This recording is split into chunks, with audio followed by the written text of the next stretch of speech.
it be? Serana? Is it really you? I can't believe it. How do we get inside? We have to talk. Serana, what are you doing here? Where's your father? He doesn't know we're here. I don't have time to explain. I must have failed. Harkon's found a way to decipher the prophecy, hasn't he? No, you've got it all wrong. We're here to complete the prophecy our way, not his. Wait a moment. You've brought a stranger here? Have you lost your mind? You, come forward. I would speak with you. So how has it come to pass that a vampire of mixed blood is in the company of my daughter? Safe? You call bringing her here safe? Has she explained nothing to you? Serana has sacrificed everything to prevent Harkon from completing the prophecy. I would have expected her to explain that to you. You think I'd have the audacity to place my own daughter in that tomb for the protection of her Elder Scroll alone? The scrolls are merely a means to an end. The key to the tyranny of the sun is Serana herself. When I fled Castle Volkihar, I fled with 2 Elder Scrolls. The scroll I presume you found with Serana speaks of Auriel and his arcane weapon, Auriel's bow. The second scroll declares that the blood of Cold Harbor's daughter will blind the eye of the dragon. Like myself, Serana was a human once. We were devout followers of Lord Molig Bal. Tradition dictates the females be offered to Molig Bal on his summoning day. Few survive the ordeal.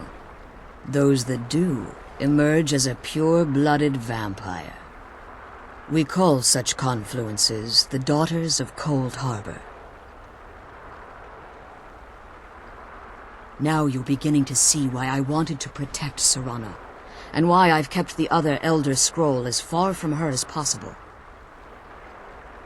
If Harkon obtained Auriel's bow, and Serana's blood was used to taint the weapon, the tyranny of the sun would be complete.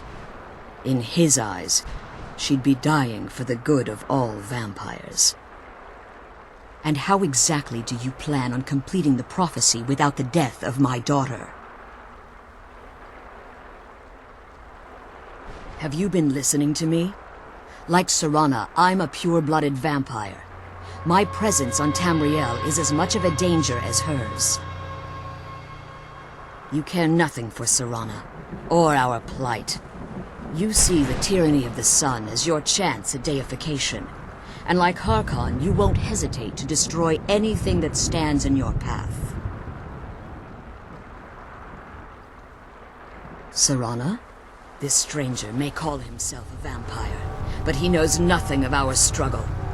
Why should I entrust you to him? This stranger has done more for me in the brief time I've known him than you've done in centuries. How dare you?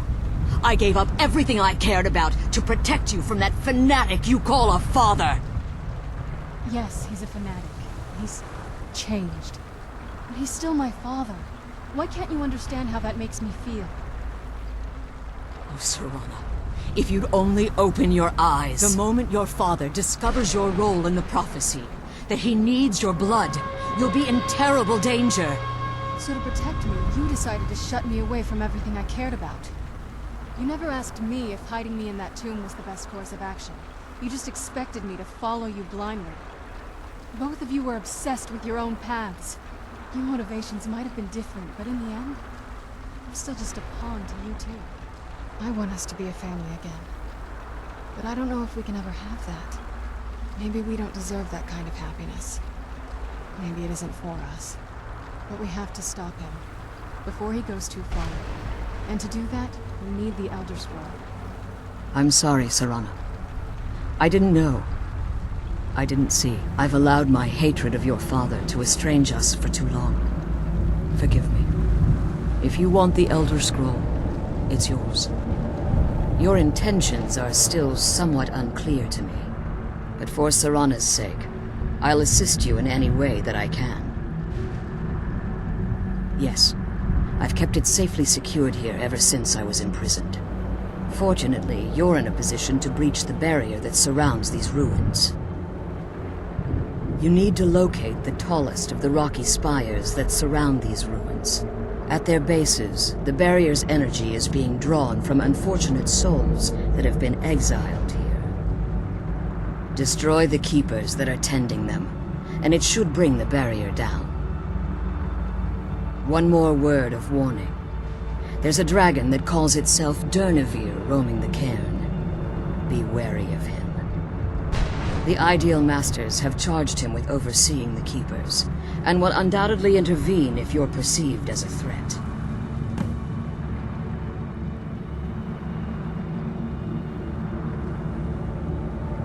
As you've been traveling in the Soul Cairn, your body has become attuned to it. Let's just say a tiny part of you rubbed off on it, and in its place, a bit of the Soul Cairn filled the void. You should find no difficulty using the portal any longer. When I entered the Soul Cairn, I had intended to strike a bargain with the Ideal Masters, the custodians of this place. I requested refuge in the Soul Cairn, and in exchange, I would provide the Ideal Masters the souls that they craved. If I had foreseen the value they placed on my own soul, I would never have come here. The Ideal Masters unleashed their keepers and sent them to destroy me. Fortunately, I was able to hold them at bay and retreat into these ruins. Unfortunately, yes. Since the keepers weren't able to claim my soul, they had their minions construct a barrier that I'd never be able to breach.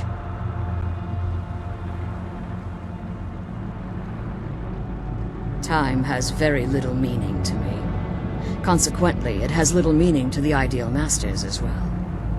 I suppose you could call this the ultimate waiting game, each watching the other to see which will give in. I know very little about them. They're mystic entities that lord over the Soul Cairn, controlling every aspect from its fabric to its appearance.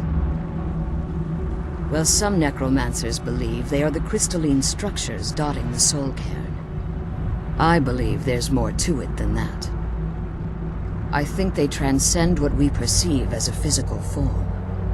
Perhaps they were once corporeal beings, but they've obviously reached a point where they no longer require a tangible presence. Conduits, through which the Ideal Masters speak to their underlings and feed on their victims. The Ideal Masters' weakness is their insatiable hunger for pure souls. It's the reason for the Soul Cairn's existence, and the only leverage a necromancer has when bargaining with them. The ability to summon powerful undead guardians, as one would conjure an Atronak or Daedra. However, the majority of necromancers that are foolish enough to enter into a bargain with the Ideal Masters wind up here as harvested souls. Harkon's vision is a world plunged in eternal darkness, where the vampire can flourish and never again fear the tyranny of the sun. What he fails to realize is how much attention would be called to our kind if the prophecy came to fruition.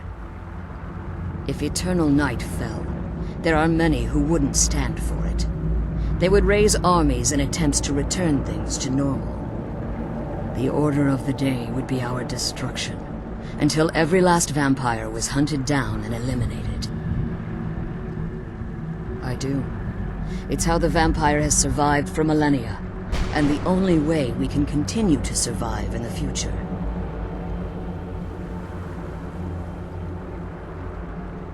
Be careful, and keep my daughter safe.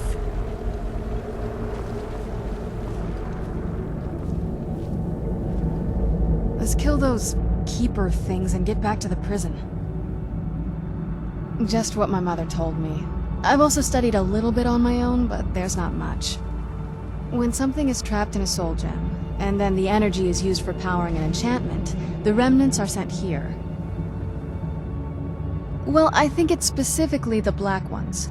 I don't know if the Soul Cairn takes just any leftovers. Look at this place. Do you think anything would want to live here? The only things that can survive here are the Ideal Masters, the undead, and the souls themselves. Well, if you want to call that living. I don't think anyone's ever met the Ideal Masters. I'm not even sure anyone knows what they look like. They could be underground, flying above us. They might be the ground, I have no idea. Lots of theories. Some say they feed on them like I feed on blood. Others think they use them as payment to an even higher power, almost like a currency. A very strange currency. Whatever they're doing with them, they've been harvesting for millennia. No telling how many souls are trapped here. Look around you. There are some extremely powerful undead here. Even a necromancer as seasoned as my mother would be willing to spend years trying to gain access to them. Exactly. It's a lost art. Most necromancers just raise up whatever bodies are nearby. A simple trick, really. Child's play. But bringing something from the Soul Cairn gives you something much more powerful. That's usually the trick. It's possible to do it through a simple portal. But to finalize the deal, you have to travel here yourself, and most of them never come back. Relieved, I think. All those things have been building for a while. You have no idea how long I wanted to say that to her. Look, I loved my father, but when he found that prophecy, that became his life. Everything else, even me and my mother, we just became clutter. I was close with my mother, but she just kept feeding me her opinions of him, and eventually I started believing them.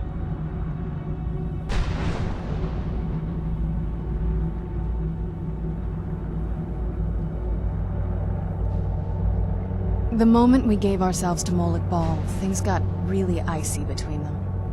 They were both drunk with power, and pulling in different directions. And then he found that prophecy, and that was it. I was. Honestly, it took me up until now to figure out that my mother was really just as bad as he was. He was obsessed with power. She was obsessed with seeing him fail. It was just so toxic. Maybe I could have seen this coming. We could all be better off now. You don't know what it's like, coming from a family like that. Everything eventually tumbles down to you. Anyway, we should keep moving.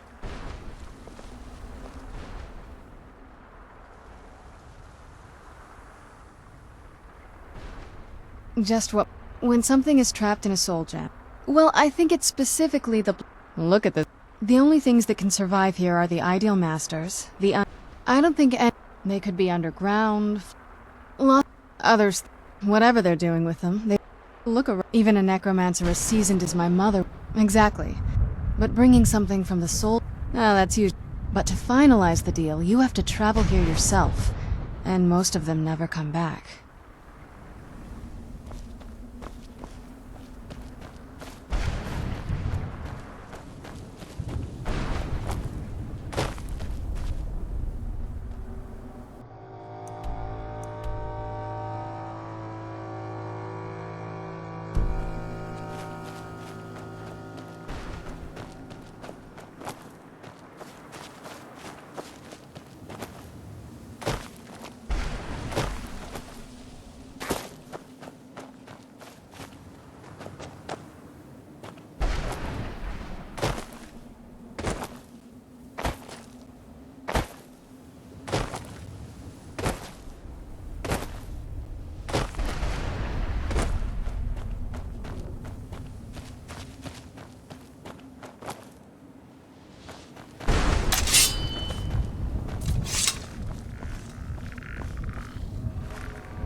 Who's there?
You managed to destroy all 3 keepers? Very impressive. Yes. Please follow me. Keep watch for Durnevere. With the prison's barrier down, he's almost certain to investigate.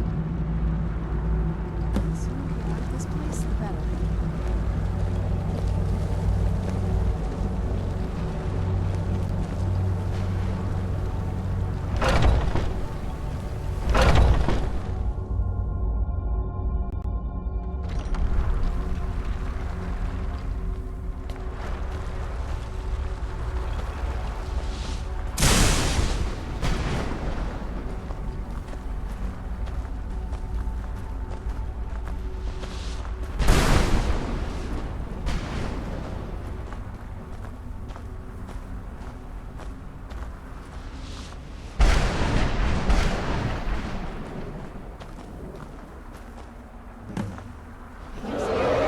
It's Durnevere. He's here.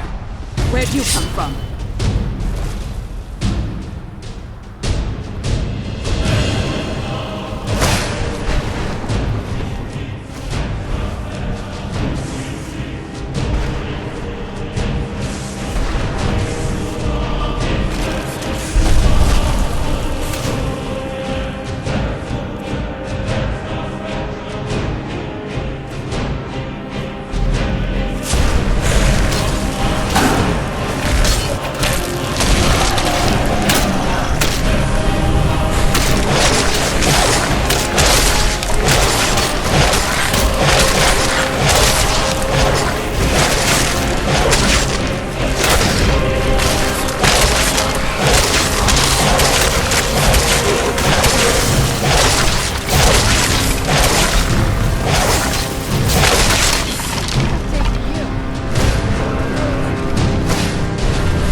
forgive my astonishment, but I never thought I'd witness the death of that dragon. Volumes written on Durnevere allege that he can't be slain by normal means. It appears they were mistaken. Unless... the soul of a dragon is as resilient as its owner's scaly hide. It's possible that your killing blow has merely displaced Durnevere's physical form while he reconstitutes himself. Minutes, hours, years, I can't even begin to guess. I suggest we don't wait around to find out. Now, let's get you the Elder Scroll and you can be on your way.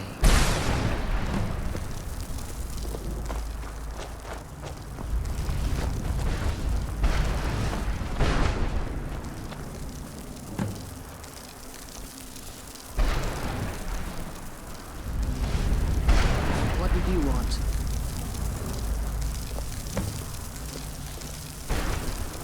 I'm glad you're here.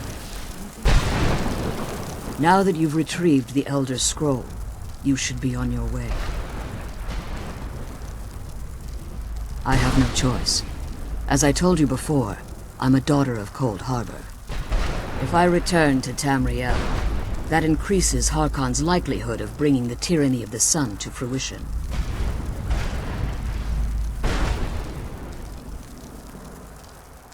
I appreciate your concern for me, but Serana is all that I care about. You must keep her safe at all costs. Remember that Harkon is not to be trusted. No matter what he promises, he'll deceive you in order to get what he wants. And promise me you'll keep my daughter safe. She's the only thing of value I have left.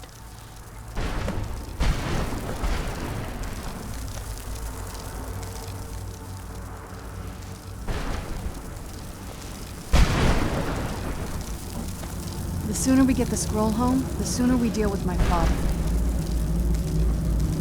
Did you have anything to ask before you depart? Even if I could, it would only serve to hinder your efforts. Harkon would likely sense my return to Tamriel. The last thing you need right now is a trail for him to follow. Like Serana, I am a daughter of Cold Harbor, a vampire offspring of Molik Bal. My presence in Tamriel would simply double the risk that Harkon could complete the prophecy. The only way I'd even consider returning to Tamriel was if Harkon were not only to fail, but to be destroyed. You must understand, he's no longer the man I married all that time ago. He's obsessed, insane. Everyone around him fears him as they would a rabid dog. For all of this to end, he must die.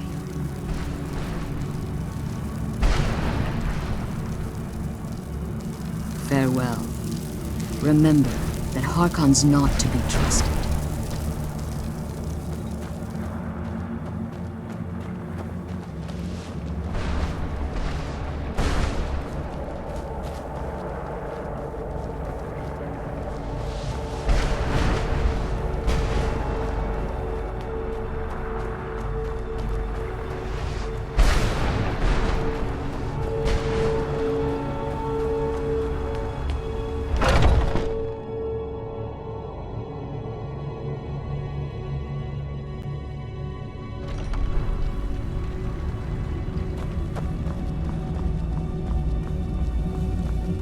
Stay your weapons. I would speak with you, Quinarin. Cursed, not dead. Doomed to exist in this form for eternity. Trapped between Laas and Enoch. Between life and death.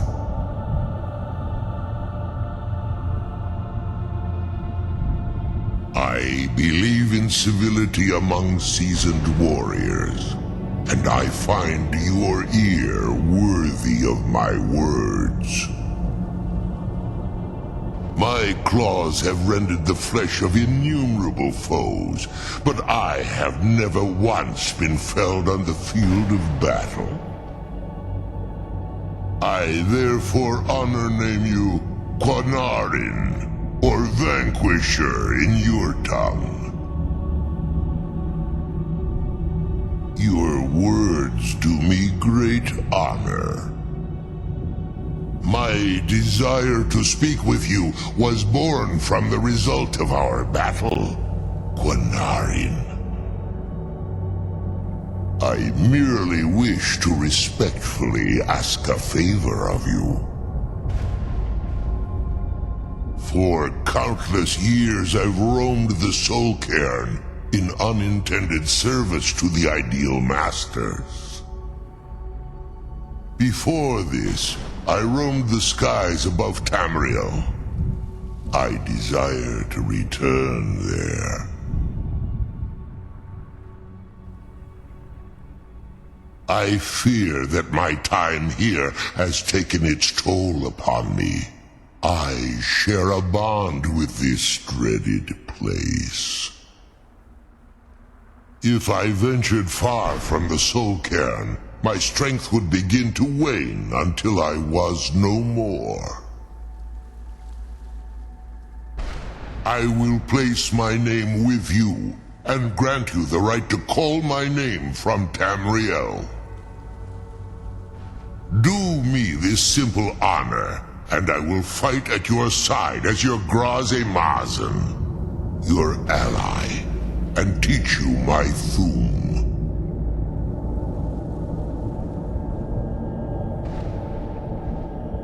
Trivial in your mind, perhaps. For me, it would mean a great deal.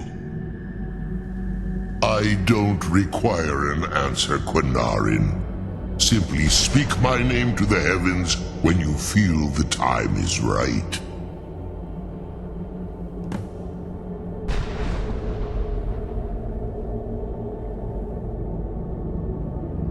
In my language, the Quanarin is the Vanquisher, the one who has bested a fellow Dova in battle.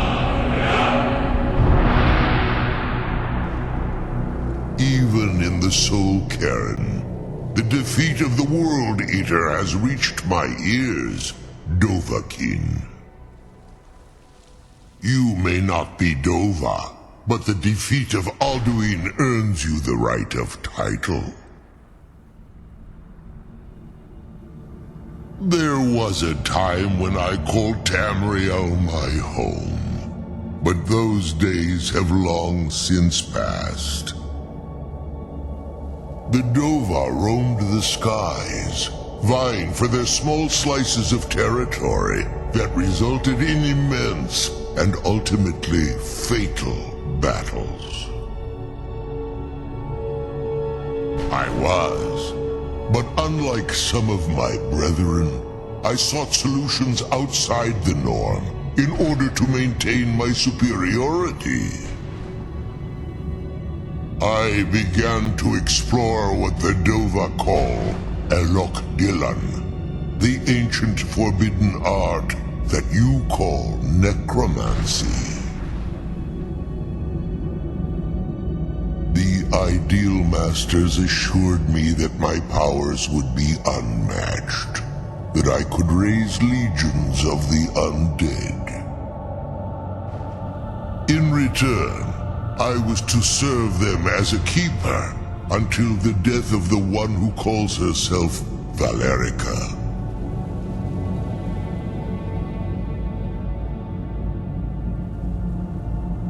I discovered too late that the Ideal Masters favor deception over honor, and had no intention of releasing me from my binding.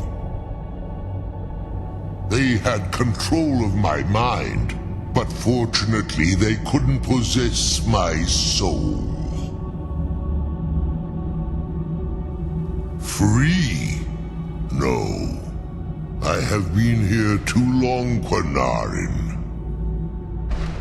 The Soul Cairn has become a part of what I am.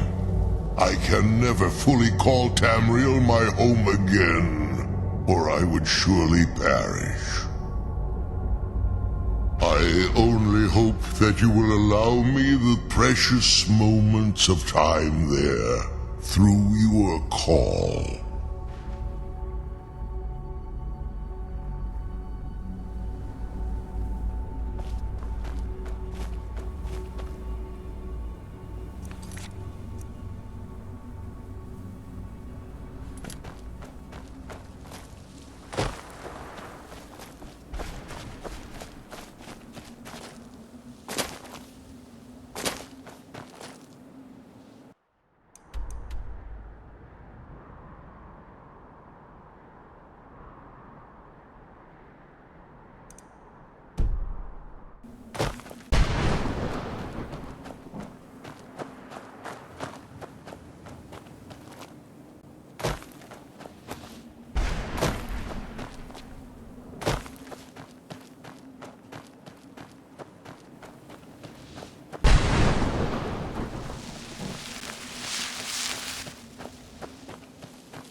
Stay away from the crystals, or you may find yourself...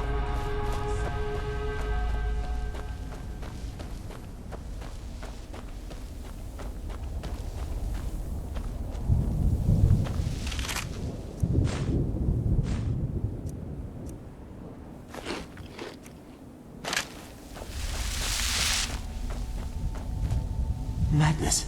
It was madness to attack the Covenant, which is... What if they listened to me?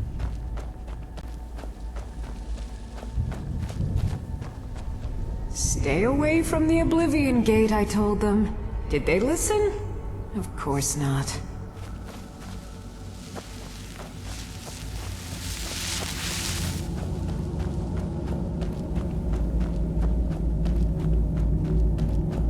I can't remember how long I've been here. Has it been a day? Or a century?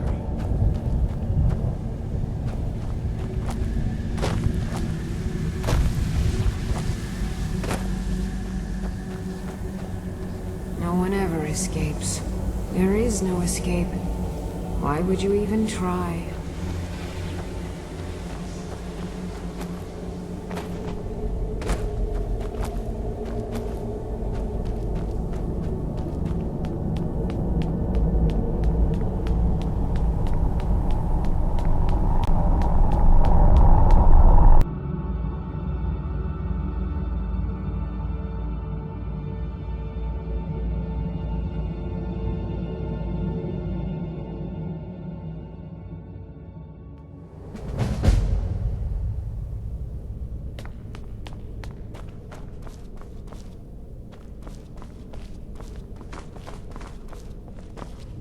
Do you need something?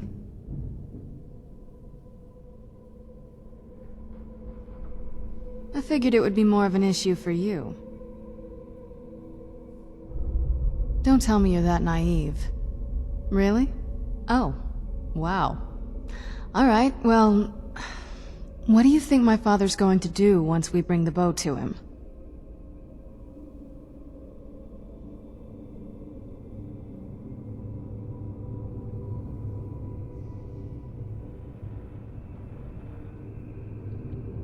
And I thought my father was the delusional one. At that point, you'll have given him everything he's ever wanted. He won't need either of us anymore.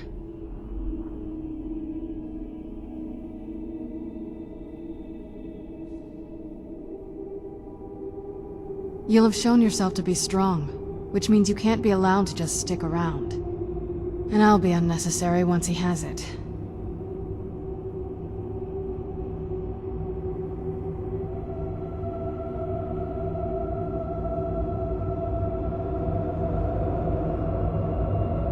I think you know. We both know what's going to have to happen once we find the bow. Keep strong and eyes open. We're on a different path now.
Never should have come.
Yes, how may I serve you, my lord?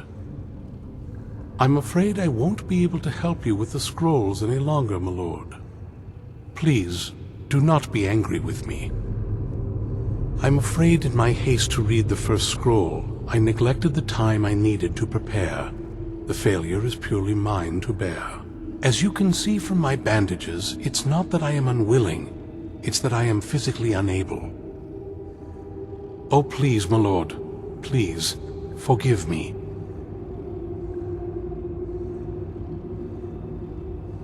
If only such a miracle existed, I'd overcome the impossible in order to secure it, if it meant pleasing you.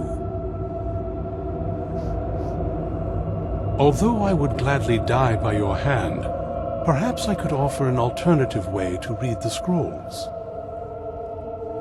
Oh, thank you, my lord. Thank you. Scattered across Tamriel are secluded locations known only as Ancestor Glades. There's one in Skyrim in the Pine Forest. Performing the ritual of the Ancestor Moth within the glade should provide the answers you seek. It involves carefully removing the bark from a canticle tree, which will in turn attract Ancestor Moths to you. Once enough of the moths are following, they'll provide you with the second sight needed to decipher the scrolls. In keeping with tradition, you must use a specific tool in the Ancestor Glade, an implement known as a draw knife. Every moth priest is taught this ritual, but few ever get the chance to perform it. You should consider yourself fortunate if it works for you. From what I saw in the vision, the Elder Scroll which foreshadows the defiance of the gods with the blood of mortals is the key to the prophecy.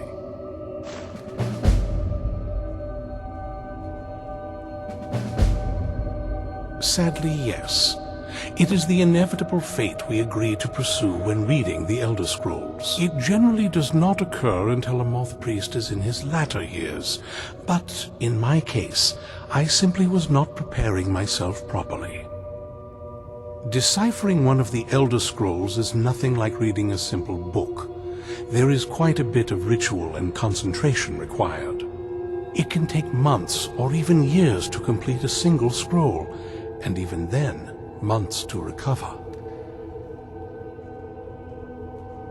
Well, as I'm sure you figured out by now, it's no mere coincidence that we're named Moth Priests. The voice of the Ancestor Moth has always been an integral part of reading the Elder Scrolls. Oh, the moths don't literally read the scrolls, but they maintain a connection to ancient magic that allows the Moth Priests to decipher them. If you listen closely when you find the glade, you should be able to hear their song, a soft, harmonious trilling. It's through this ancestral chorus that the moths tap into a form of primal augur and become a conduit for deciphering the scrolls. By having the ancestor moths close to the moth priest, they can utilize the conduit and share the moth's augury. Only the most resilient of priests can do it this way. It takes years of practice to interpret the harmony. You've come this far, and you've found several Elder Scrolls.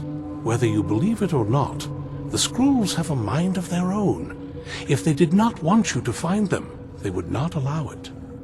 Because of this, I strongly believe you were meant to hear the ancestral chorus. Only one way to find out. Not as much as I would like. Even after spending decades of my life in study of the Elder Scrolls, they remain a great mystery to me. It's true for most of my brothers in the Order as well. We don't really know where the scrolls came from or who wrote them. What we do know is that some are born with a special gift to read the Elder Scrolls. These chosen few can divine events of the past and future within the scrolls, though in time, it drives us to blindness. I'm afraid there's not much more to tell. Even today, the Elder Scrolls remain a great enigma. It is our sacred duty to study the Elder Scrolls. We read these ancient scrolls of prophecy in order to divine the future, and we use that knowledge to aid the Emperor. Sometimes, we venture out into the world in search of more scrolls for our library at the White Gold Tower. That is the very purpose that first brought me to Skyrim. It is the great spire at the heart of the Imperial City, among the tallest towers in all of Tamriel. The lower floors are home to the Imperial Council, and the Order of Moth Priests occupies the middle floors.